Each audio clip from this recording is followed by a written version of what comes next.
Good morning, everyone. This is Dr. Kalpana Upadhyay, and it's a presentation on states of matter.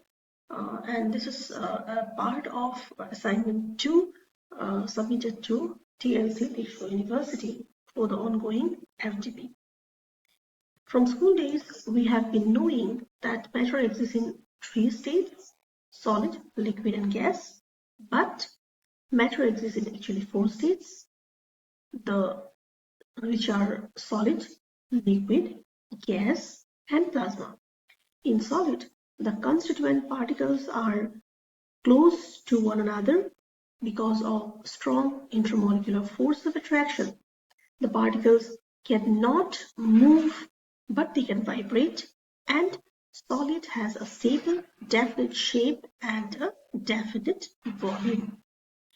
Liquid, on the other hand, the constituent particles are not closely packed together.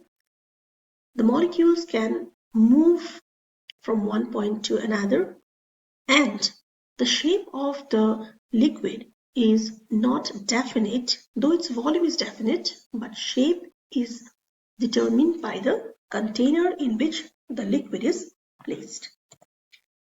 Gas molecules, on the other hand, can move freely, and the intermolecular forces is very weak, and gas do not have a definite shape and volume.